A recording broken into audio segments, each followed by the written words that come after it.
Alright, so game 1 of Gauntlet 1, and I'm with Jeff. Hey. I haven't played him on screen, so take us through your list, man. Okay, so out front, Imperial Guard Blob Squad, 2 autocannons, 3 grenade launchers, Sergeant Melter Bomb, Firestorm Redoubt, 2 battle cannons and a quad cannon, insides 3 las cannon heavy weapon teams, and a Lord Commissar, so just down the back here. On top, 2 plasma guns, las cannon officer, Demon Rust Executioner, with no sponsors, Company Command Squad, Iron Hand Strachan, 2 melter guns, batter, medic, officer of the fleet. Melter guns veterans with Carapace armor inside this Chimera. Man Corps. Off board is Stormtroopers and Vendetta. Alright, so we're going to do very much Starship Troopers here, because I've got my swarm list of the new NIDs. I'm pretty excited. So 30 Termagants, 30 Gargoyles, 30 Hormagaunts, 15 Gene Stealers, Broodlord, Turbogon, Fireboars, Walking Hive Torrent, lots of Gribblies, 1 Harpy. So there's that swarm, trying to kill the little humans. Alright, so back into tournaments and using the new NID book, and I gotta say I don't mind it too much. Not to give anything away about how this all turns out, but I do definitely have a lot of fun this tournament.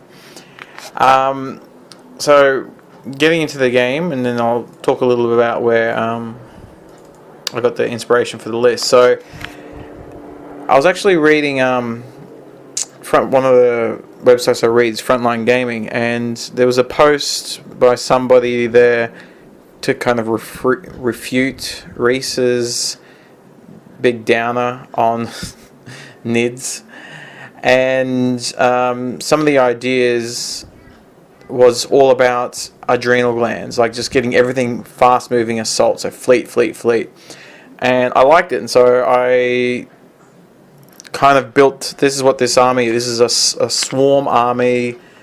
You got 30 Gaunts, with adrenal glands, and Gargoyles with adrenal glands, and everything pretty much has fleet. And I've tried to keep the Synapse reasonably sturdy, having the Hive Guard and all that type of stuff. The Tyrant Guard with the, Walking Hive Torrent and all that. Anyway, I'm versing Guard, and historically with my NIDs have had a lot of luck and fun with the Guard, and Jeff was playing a interesting variant. Oh, not a variant. It's just something different in that he's got the big Firestorm readout, and as you can see there, he's upgraded the cannon things on there instead of the twin-linked quad las cannon. And then he's got bubble wrapped it with a big Guard Blob Squad. Now, my first turn that you would have seen here, Jeff taking off handfuls of models. Bivors, this game did work. I think I rolled over 50% hits.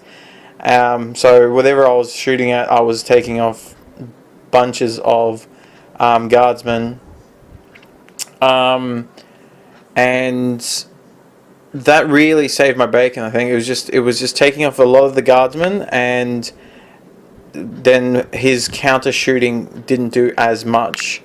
And being night fight first turn with shrouded with the the Venanthrope, it meant that my swarm, as you can see, is just slowly pushing up, is just completely gonna wreck face. Here, you can see this the black token there. It's a reminder for me if there's a negative effect, and in this case, I cast the horror onto that blob squad there. The remains of it, there's about 16, 17 people. My Gene Stealers then charge in, and because they're pinned, I don't need grenades, like frag grenades or anything like that, and I actually strike first. And they killed 14 guys, and he ran from combat, and I ran him down. So that's one Gene Stealer squad Wiped out the remains of the Blob Squad with the Commissar. And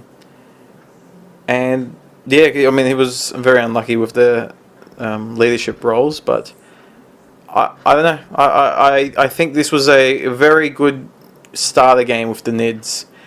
I couldn't deal with anything with the flyers. Like my list is ignore flyers pretty much.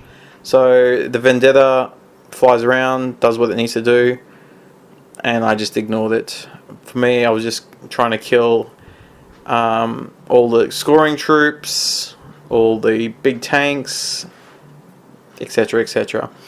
Now, something about this Fortress, it's not Fortress Redemption, the Firestorm readout that we worked out, because the weapons have to automatically target the nearest thing, and it always has automated target.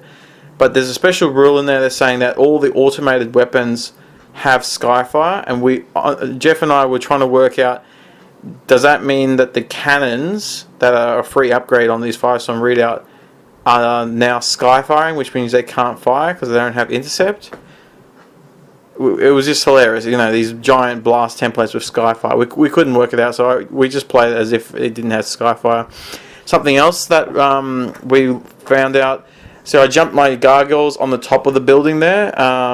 Just here, you can see all the gargoyles are there, and I'm trying to assault down into the guys inside because there's las cannon squads in there. But we couldn't work out if they needed a hatch or not. I mean, we found out afterwards that it doesn't matter if you have a hatch or not. If you're on the battlements, you can assault down into it. So I had the right idea, I just didn't actually know how to play it.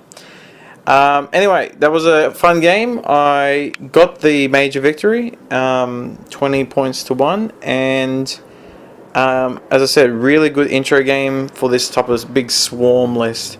And a big thanks to, actually throughout all the games, all my opponents for helping me move my 100 and something model, I think it was like 115 model army, because without them helping me move, it would have been a long game.